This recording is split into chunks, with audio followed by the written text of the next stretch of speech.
Yo, salut à tous et bienvenue dans cette vidéo dans laquelle on va parler du MacBook Air M1, la nouvelle version de ce MacBook Air 2020, qui est donc une version avec une puce Apple M1 à l'intérieur. Alors on va faire un test complet, pas juste quelles sont les différences avec un processeur M1, avec un processeur Intel, hein, juste tout ça. Non, on va réellement parler de la machine en entier. Est-ce qu'un MacBook Air M1 2020 est une bonne bécane ? Oui ou non? Je vous la fais courte, vous avez vu le déballage de ce MacBook Air M1, je vous l'ai publié sur la chaîne YouTube, vous avez vu tous mes tests sur Instagram. Si vous ne me suivez pas sur Instagram, ça peut être intéressant puisque c'est là qu'il y a tous les behind the scenes. Je me sers d'Instagram essentiellement pour faire des stories à ce sujet-là, donc @LKNSardari, vous venez me chercher dessus. En même temps, il n'y a pas 50 Locan sur Instagram. Et ce MacBook Air est réellement une superbe machine, donc encore une fois, pour la faire courte, on n'est pas loin de la machine parfaite. Le MacBook Air de 13 pouces est une machine très compacte, très dense, qui donne vraiment la sensation de pouvoir être à l'épreuve de tout, plus ou moins, du temps, des chocs, de votre manque d'attention peut-être, du fait de le jeter dans votre sac et de pas trop se prendre la tête, parce que réellement, la machine est excessivement rigide. Moi, c'est ça qui me choque à chaque fois que je la prends dans les mains. À l'arrière, il n'y a pas d'ouverture pour un ventilateur, puisqu'il n'y a pas de ventilateur dans le MacBook Air M1 2020, et donc on n'a pas l'espace qu'il y a ici entre la charnière et le bas du châssis, et on a réellement cette sensation d'avoir un bloc d'aluminium dans les mains quand on le transporte, quand on se déplace avec, et c'est très appréciable. L'écran du MacBook Air M1, c'est un écran de 13 pouces, c'est un écran Retina, c'est un écran de très bonne qualité, c'est sensiblement le même écran que ce que vous retrouverez sur un MacBook Pro 13 pouces, sensiblement parce qu'il est un peu moins lumineux, mais il est quand même nettement plus lumineux que les MacBook Air des générations précédentes, donc vous pouvez l'utiliser en plein soleil, en pleine journée, etc. sans aucun problème. C'est d'ailleurs sur ma terrasse que j'ai écrit la majorité de l'article sur le MacBook Air M1, article que vous retrouverez, je vous invite à cliquer dessus, vous avez le lien en description de cette vidéo, parce qu'il y a un peu plus d'explications que ce que vous pourrez trouver dans cette vidéo. Il y aura des captures d'écran, il y aura des petites vidéos peut-être en plus, et réellement, on a une machine compacte, on a une machine intéressante à utiliser au quotidien, on a une machine avec une grosse autonomie, et c'est génial. Le clavier du MacBook Air M1 est un peu plus ferme que le clavier du MacBook Pro 16 pouces, c'était la machine que j'avais avant, et c'est contre celle-là que sera comparé en termes de performance un petit peu plus tard dans cette vidéo ou dans l'article, le MacBook Air M1, puisque j'avais un MacBook Pro 16 pouces, le gros i9, le gros GPU, 64 Go de RAM. Vous prenez le MacBook Pro 16 pouces et vous mettez tous les curseurs au maximum, c'était ce que j'avais précédemment, et vous ne le voyez pas sur le bureau pour la bonne et simple raison que je l'ai vendu pour prendre un MacBook Air M1 et un Mac Mini. Donc on reviendra sur le Mac Mini dans d'autres vidéos, il est toujours pas arrivé, hein, sinon vous le verriez là. Donc si le déballage et le test du Mac Mini vous intéressent, abonnez-vous à cette chaîne, activez les petites notifications, ça peut être intéressant. Ce MacBook Air M1 remplace avantageusement le MacBook Pro 16 pouces que j'avais précédemment, mais d'un point de vue clavier, celui-ci est un petit peu plus ferme. Moi je trouve ça plus agréable que celui du MacBook Pro 16 pouces, c'est très personnel, très subjectif, et on perd la touch bar évidemment, et on récupère des nouveaux boutons, le bouton Spotlight, le bouton Dicter, le bouton Ne pas déranger, qui sont autant de boutons qui existent sur un iPad, le clavier d'un iPad en fait. Et ici, j'ai l'impression que Apple fait un produit à 1000-1500 balles. Si vous voulez un iPad Pro parce que vous voulez iPadOS, ça existe. Si vous voulez un MacBook Air parce que vous voulez macOS, ça existe aussi. On est réellement à la croisée des chemins, et Apple essaye même plus de faire semblant de différencier la gamme iPad de la gamme macOS. Vraiment, on est sur deux modèles qui viennent assez proches l'un de l'autre, puisque vous pouvez exécuter des applications iOS et iPadOS sur votre Mac équipé d'un processeur M1. A l'inverse, vous ne pouvez pas exécuter des applications macOS sur un iPad. Donc, nouveau clavier un petit peu plus ferme, quand même très sympa. Il y a des nouveaux haut-parleurs, comme c'était le cas sur les MacBook Air de début d'année, qui sont un peu plus performants que ceux des MacBook Air des années précédentes. Enfin, en vrai, bien plus performants que ceux des MacBook Air des années précédentes, mais on les a oubliés, donc je dis un peu plus, mais c'est pas vrai. Qui sont pas au niveau d'un MacBook Pro 16 pouces, la spatialisation, le rendu dans l'espace n'est pas aussi bon, le volume non plus, mais c'est quand même très satisfaisant pour écouter un petit peu de musique, pour regarder des vidéos YouTube, etc. Vraiment, c'est la bonne machine à mettre entre toutes les mains Vraiment, c'est le compte rendu de cette vidéo, ça sera ça à la fin, vous le verrez, c'est que c'est une très très bonne bécane. Donc clavier un petit peu plus ferme, des haut-parleurs un petit peu de meilleure qualité que les générations précédentes, mais équivalent à celui de début d'année. 3 micros au lieu d'en avoir un seul, donc ils sont censés venir compenser un petit peu la qualité audio, le bruit ambiant, etc. Et une webcam qui est toujours en 720p mais intègre l'ISP de l'iPhone, etc. Donc l'image signal processor qui va permettre au Mac plutôt de compenser un petit peu les différences d'exposition, de jouer un petit peu sur la texture, mais je vais vous montrer ça. Alors là, c'est ce que filme la nouvelle caméra, la FaceTime HD, ça s'appelait une iSight à l'époque, c'est pour ça que je bug à chaque fois. La caméra intégrée, du coup la webcam du MacBook Air 13 pouces. Alors c'est toujours une webcam en 720p, mais cette fois-ci il y a l'ISP, l'image signal processor, qui est le processeur qui traite l'image un petit peu dans les iPhones, dans les iPads, etc., qui fait que l'iPhone est capable de réaliser autant d'opérations par seconde, de lisser les textures, de détecter quand est-ce qu'il y a du ciel, quand est-ce qu'il y a une montagne, une plage, un coucher de soleil ou une personne en face, pour améliorer la qualité. Et on voit très clairement, alors je ne sais pas si vous en rendrez compte, passer l'encodage dans Final Cut, passer le transcodage par YouTube, mais la qualité vidéo est clairement meilleure, même si c'est toujours une caméra de 720p, maintenant qu'il y a l'ISP de l'iPhone, par rapport aux webcams traditionnelles en 720p qu'il y avait sur les générations précédentes de MacBook Air, il y a réellement une amélioration. Alors sur l'audio, on a maintenant 3 micros donc, qui vont être capables de supprimer le bruit ambiant. C'est pas pour autant que le son est vraiment meilleur, hein, ça vaut pas le micro que vous avez entendu précédemment et que vous continuerez à entendre dans cette vidéo, mais il y a quand même une amélioration. Après, par contre, le vrai problème, c'est que si on touche au clavier, s'il se passe quelque chose, si vous faites autre chose pendant votre visio Zoom avec vos collègues de travail, ben en réalité c'est pas ouf, même le simple fait de bouger le MacBook sur un bureau en bois, ben ça s'entend quand même un petit peu. Et ce MacBook Air, c'est une promesse en fait, c'est la promesse d'un ordinateur compact, facilement transportable et qui consomme peu d'énergie tout en étant puissant.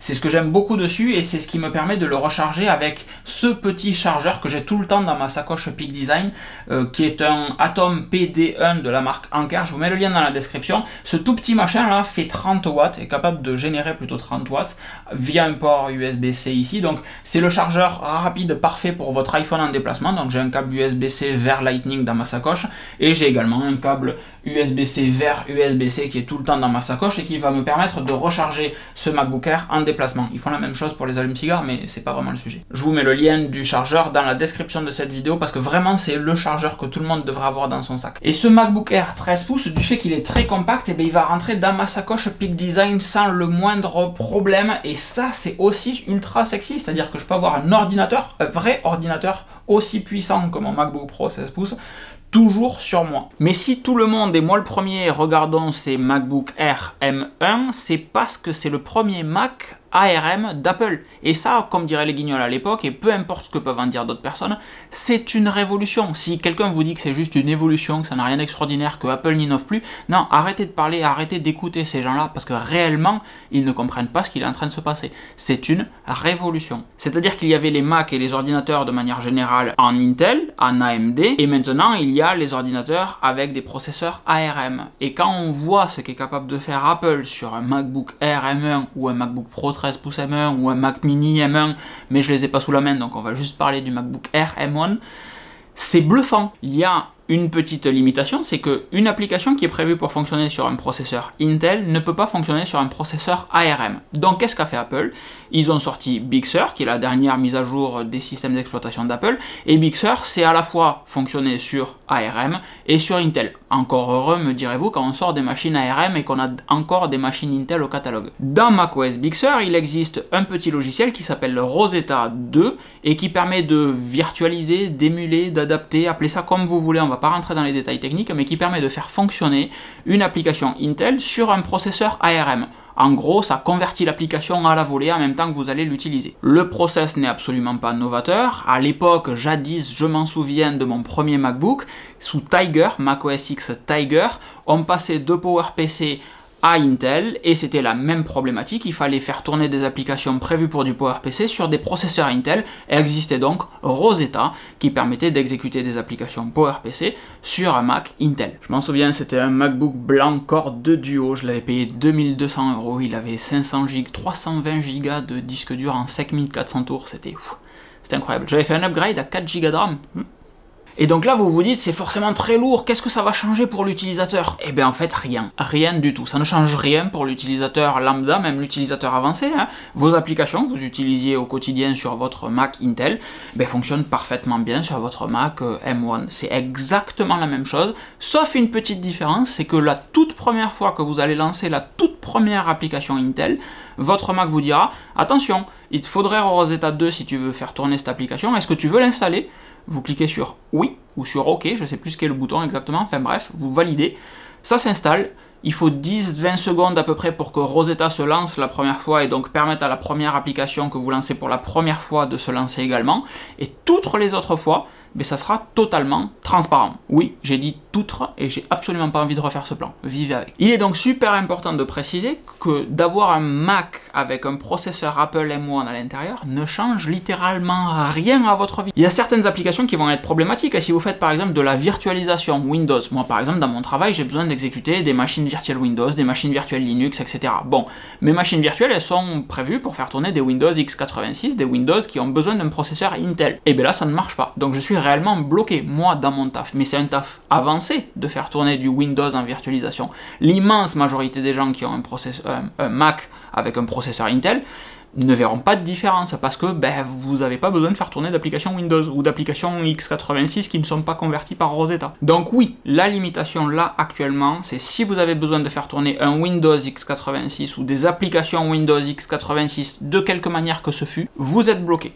Oui, très clairement. En attendant une potentielle mise à jour de quelque chose. L'application de virtualisation, actuellement VMware Fusion par exemple fait de la virtualisation et pas de l'émulation, c'est-à-dire qu'elle ne convertit pas le logiciel Windows qui est en x86, le système d'exploitation Windows qui est en x86 en système compatible ARM, elle n'émule pas, elle ne convertit pas, elle fait juste que faire le messager si vous voulez entre du Windows et du Mac. Elle permet au logiciel Windows d'accéder au matériel Apple. Mais c'est tout. Pour tous les autres cas, qui sont 98% des usages, parce que je veux pas dire 99, mais 98% des usages, aucune différence. Par contre, il y a un truc qui est super cool, c'est que comme vous avez un Mac avec un processeur ARM, vous pouvez faire tourner des applications iPhone et iPad dessus. Et ça, c'est super sexy, c'est-à-dire que quand vous allez aller dans l'App Store, je vous montre pas parce qu'il y a mon identifiant, quand vous allez dans l'App Store sur votre Mac, vous allez pouvoir tout simplement cliquer sur les achats que vous avez déjà effectués, et là vous aurez deux onglets maintenant et non plus un seul, les achats effectués sur votre Mac et les achats effectués sur iPad et iPhone. Et du coup, vous pouvez aller sur iPad et iPhone et télécharger des applications que vous avez précédemment achetées avec votre iPhone, comme Overcast par exemple, pour écouter vos podcasts, et j'attendais ça depuis, des années.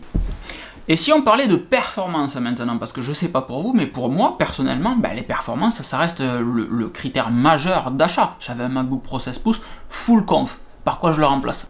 Par un MacBook Air avec une puce Apple M1 et un Mac Mini avec une puce Apple M1. Alors le MacBook Air c'est celui-ci avec le modèle pas d'entrée de gamme, la deuxième conf mais la conf de base, c'est-à-dire 500 Go de SSD, la version avec 8 GPU de base, pour faire très simple, pas la version avec 7 GPU, donc les 500 Go, etc., la puce M1 et 8 Go de RAM, ça c'est bluffant, on en reparle dans un instant. Le Mac Mini que j'ai commandé qui doit arriver est un Mac Mini full conf avec 2 Tera de SSD pour avoir l'entièreté de mon iCloud sur le Mac Mini, 16 Go de RAM et la puce Apple M1. Après on ne peut pas jouer sur les vitesses, le GPU, etc. Donc je remplace mon MacBook Pro par deux machines avec une puce Apple M1.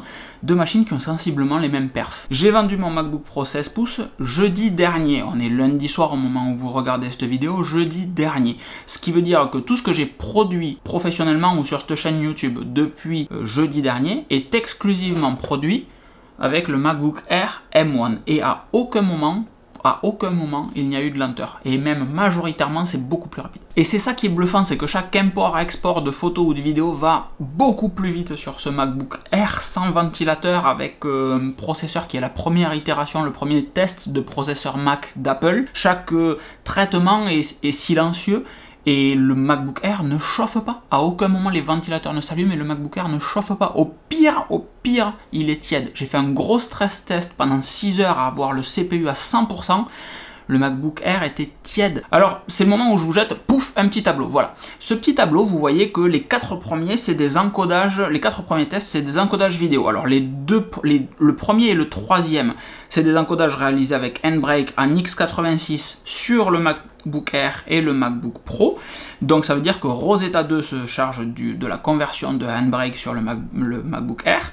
Et on voit que c'est 47 minutes pour le MacBook Air, 19 minutes pour le MacBook Pro, 18 minutes pour le MacBook Air, 11 minutes pour le MacBook Pro. Pourquoi ces écarts de temps? Tout simplement parce que Rosetta 2 doit convertir l'application Handbrake en x86 pour qu'elle soit utilisable sur le MacBook Air, pardon. Deuxième test avec la version bêta de Handbrake.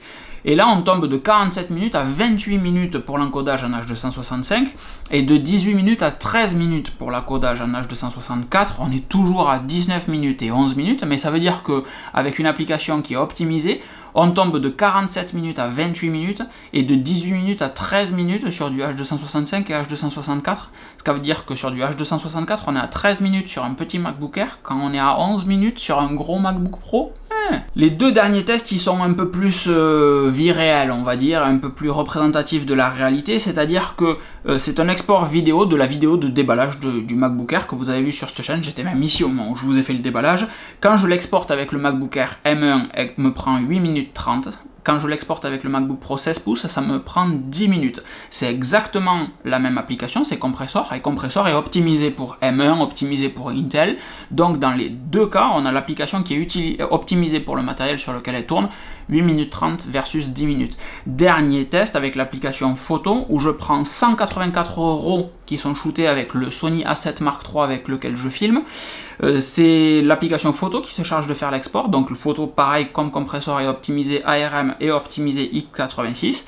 Quand je fais l'export de ces 184 € vers un JPEG en 3000 pixels de dimension, que ce soit en vertical ou en large, 3000 pixels au maximum, ça me prend 1 minute 27 avec le MacBook Air, 1 minute 36 avec le MacBook Pro. C'est pas délirant en termes d'écart, mais c'est quand même à l'avantage du MacBook Air. Et si je peux me permettre, le simple fait que ça ne soit pas délirant en termes d'écart, ben c'est déjà délirant en fait, parce qu'on a une machine, le MacBook Pro 16 pouces, qui a 16 cœurs de processeur, 64 Go de RAM, c'est colossal, et ça va pas plus vite. Qu'est-ce qu'on peut conclure de ce tableau? Parce que c'est bien beau de vous jeter des tableaux, mais la conclusion, quelle est-elle? Eh bien, c'est que le MacBook Air M1, plus généralement la puce Apple M1, est plus puissante qu'un gros Intel i9 sur toutes les tâches, sauf les tâches qui savent utiliser 100% des cœurs de processeur disponibles à 100%.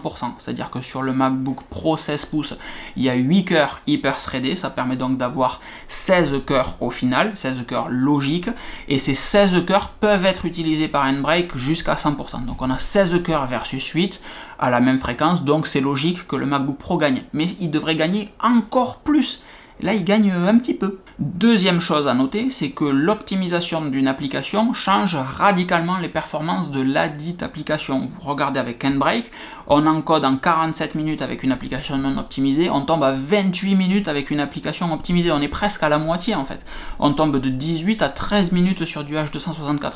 L'optimisation des applications sera cruciale pour les prochains mois. Et alors là, on parle juste de performance, c'est dur d'évaluer l'impact sur l'autonomie, ça me permet de faire une transition super sympa, mais une application qui n'est pas optimisée pour l'Apple M1, ben on peut supposer qu'elle consommera également plus d'énergie pour proposer le même résultat que l'application qui, elle, serait optimisée. Ça reste logique. Vous comprendrez que même si on va essayer d'aborder le sujet, c'est donc délicat de vous parler de l'autonomie réelle de ce MacBook Air, alors que l'immense majorité des applications que j'utilise au quotidien ne sont toujours pas optimisées pour la puce Apple M1. Mais c'est le moment où il faut vous rappeler que si cette vidéo vous plaît et que si tous ces tests vous plaisent, il faut mettre des petits pouces vers le haut parce que c'est super important pour l'algorithme de YouTube et pour faire remonter ces vidéos que je qualifierais de qualitatives, n'ayons pas peur des mots. Idem, si vous n'êtes pas encore abonné à la chaîne, c'est là que vous cliquez sur le bouton s'abonner, que vous activez les petites cloches parce qu'il y a le Mac Mini qui va arriver, il y a le déballage du Mac Mini, le test du Mac Mini, il y a des petits trucs encore vraiment cool et on n'a pas encore au bout de nos surprises pour ces Mac avec une puce Apple M1, donc il y aura forcément d'autres tutos, des tests, des trucs cool. Je dis beaucoup des trucs cool, hein, mais parce que c'est des trucs cool, voilà.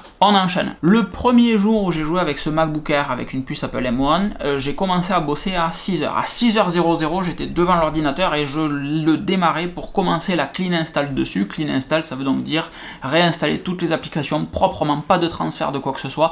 On réinstalle les applications, on refait tous les paramétrages de toutes les applications, et il y en a pas mal, et on commence ensuite à travailler avec. Donc cette première journée-là, le MacBook Air, il a tout à rapatrier, ma bibliothèque photo par exemple, il a de l'analyse à faire sur ma bibliothèque photo, il a de la reconnaissance de visage, de la reconnaissance de scène, etc. Et puis il a également à traiter, classer tous mes mails, à créer un index Spotlight, etc. Enfin bref, il a plein de choses à faire puisque c'est le premier démarrage. Et dans mon fonctionnement, moi j'aime bien avoir toutes mes applications que j'utilise au quotidien d'ouvertes. Donc j'ai plein d'applications ouvertes en même temps, c'est pas comme ça que travaille l'immense majorité des gens. Généralement on ouvre puis on ferme, on ouvre puis on ferme.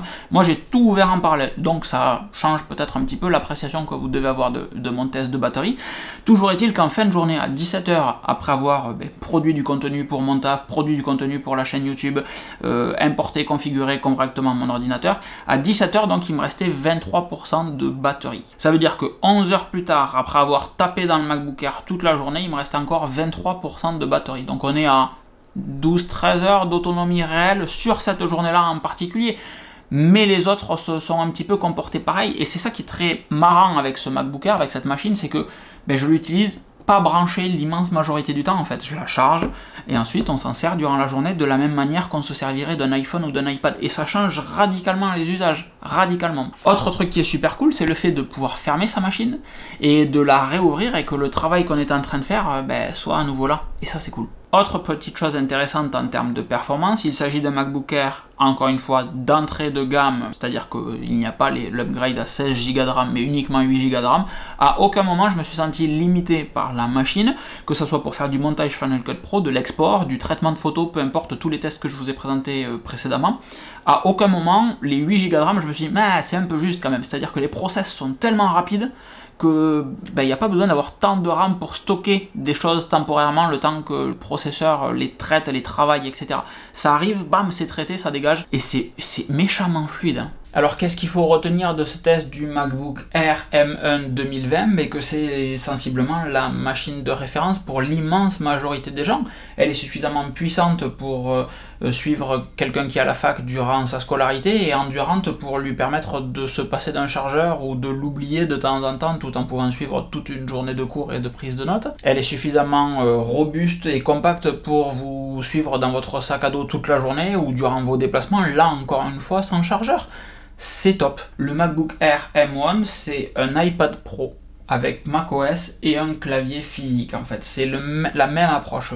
Vous avez suffisamment de puissance pour jamais vous poser la question de si vous aurez suffisamment de puissance et suffisamment d'autonomie pour l'utiliser toute une journée et n'avoir juste qu'à le brancher le soir quand vous rentrez chez vous comme votre iPhone. C'est bienvenue dans le 21e siècle en fait, on est en 2021 très bientôt, c'est la machine qui représente le futur ou du moins le présent des bécanes, c'est-à-dire quelque chose qui est là, qui remplit les tâches qu'on lui jette à la tronche et en fait vous vous fichez réellement de ce qu'il y a dessous. Quelle est la fréquence du CPU? On s'en fiche. Quelle est la fréquence du GPU? La quantité de RAM qu'il y a?